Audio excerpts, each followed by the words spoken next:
Joseph Hastings and Kevin Noon from Liberty Christian Academy in Lynchburg, Virginia. We are here with five-star offensive tackle Zachary Rice. Zach, you just dropped the top 8 this past week. Can you talk to me a little bit about each school? Just give like a statement or two on each of them and why they made the cut for you. Every Saturday of the summer, me and Ohio State, Coach Stud and Coach Cook, we would do these Zooms basically, and we would just look at like his 2017 team, all of them in the NFL right now, and we basically just chop up film for about an hour. We'd wake up at 7 o'clock in the morning and just chop up film. So, I mean, one thing I see from them is, you got to get up early in the morning. It's not about, lifting all the time and, grinding and that such factor. It's about, getting better mentally too. And that's what I respect from them. I would say my grandfather went there. It's a very dear school to me. I know the security guards there, like it's just that big type of a family. And I know they're getting better, especially like I already knew they were going to beat Clemson and that factor. Because a couple years ago, I didn't think, they would lose games by a couple of points, but now they're just beating teams over the top. So basically, Coach Bill, he set up a Zoom for me, and it wasn't just like, oh, come look at the facilities, come look at this. He set up a Zoom just for what I want to study, chiropractic, athletic director. So he basically, I saw that he wanted me there and he respected what I wanted to study. That's another big family source for me. Every single time I've got on FaceTime with them or, a phone call, I've always been on the phone with Coach O every single time. And, the coaches are right beside him. After the FaceTime, I finally got to the game, it's basically like it was deja vu. Like I already knew where everything was in the stadium because they showed me. I knew a lot about the school, from research, but actually getting to see it, UNC's in no way of like a car salesman talk. None of them are. I grew up liking them. The first game I ever remember seeing was Miami versus Duke, the flea flicker, 2015, Like I just remember small stuff like that, and I remember, no ordinary team that doesn't have, like a family atmosphere can, throw the ball around and make connections and, score a game-winning touchdown, and you see the whole team, excited. Like you may not be on the field, but you felt like that energy as one. I would not, travel 9 hours for nothing. I've taken the visit 2 times, this summer, and once last year on a bye week, of a football game. So I mean, they're definitely special to me. Now, looking specifically at Ohio State, what's your relationship like with Coach Stud and the rest of the coaching staff there? Right. At first, when we first started the connection, first I'm gonna talk about when I first got the offer, man. We finally talked. Coach Rocco, hooked me up with his number, so we finally talked. And basically, I was blown away by the offer. And so my mom had just got off a work call, and I call her in because I'm really excited. That's honestly, the day before that I got Alabama, and my mom, her assignment was huge, but this time Coach Stud I put on speakerphone, and he was like, Zach is getting an offer from Ohio State, and her knees buckled. I kid you not, I had to pick her up. So I mean that I've just seen that was already a show for me. You know, seeing your mom's knees buckle. That's a big school for yourself. Coach Stud, our relationship's been good at first. I had to go a little bit through Coach Cook to like try to call him. But I understand he's not a big phone guy. It's gotten better, but every single time we're on the phone together, he's always energetic. Him and Coach O are the energetic coaches, screaming and stuff. That makes me feel like, I can be myself too. Coach Cook, I call him all the time, if he doesn't answer, he answers very fast. It was just, I see a lot of respect with them too, waking up, because I know right before we got on those Zooms, they were out practicing, 5:30. After 5:30 practices, we were up in the AM, just right after that practice, we were going over that. And, same thing with Coach Stud. He offered, to look at my film and basically grade me and tell me stuff I had to work on. So I appreciate that. Now, I'm sure you've been paying attention to Ohio State's season so far. What are your thoughts on the offensive line play and how Coach Stud is coaching them up? Right. First, I would like to say like Paris Johnson, man. He's been going crazy.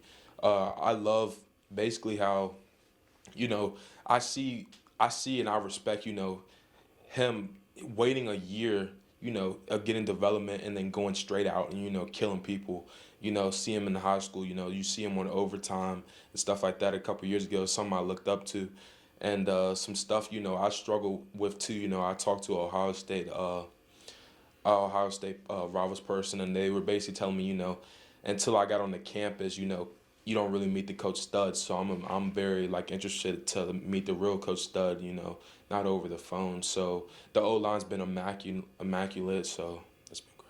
Well, speaking of getting to campus, obviously you're not going to be able to take a traditional Right. unofficial visit for some time because of the dead period. But do you want to take like a self-guided tour anytime soon? Are you looking to make a trip up to Columbus soon?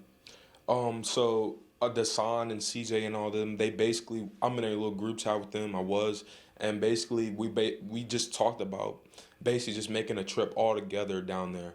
Also, I was looking forward to y'all had a little thing going on, a ceremony or something. I was looking forward to that. That got canceled or something, right?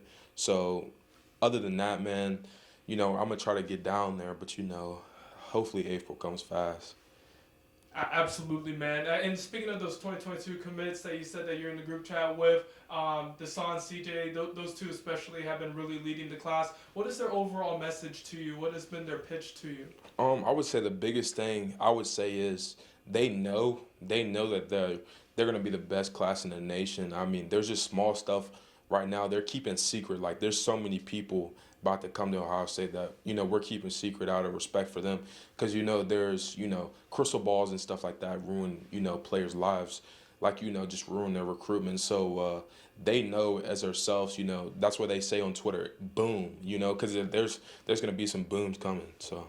Absolutely, man. One thing I did want to circle back to is that you said your mom was really excited about the Ohio State offer. Did she have a love for the school? Did she grow up liking Ohio State? What was the reasoning behind that? Um, I honestly have no idea. I know. I got the Miami offer. That was my 10th offer. I got USC. I got all the big schools. Alabama the day before, and I've never seen her react like that. So even if our communication was off of like Coach Day and Ohio State, I still feel like they'd be one of my top schools just because how it matters to my mom. She didn't do a lot of research back then on Ohio State, but it's just crazy, to get that feeling you see in your mom. You get one offer and you're blown away, but after you get like 20 or so offers, it's not like okay, but it's like, man, like I'm really blessed. But when you keep getting something over and over, I would say you kind of adapt to the feeling. But getting high offers and high achievements, and then basically when I'm high up, I'm basically she buckles on her knees on that offer. I would say that's special out of the 32 schools. So. For sure, man. And the final thing to wrap up this interview is just you narrowed your recruitment down to 8 schools. Some may take that as a sign that you may be approaching a decision. Do you have a decision timeline? And when it is time for you to make that decision, what will be the big factors for you?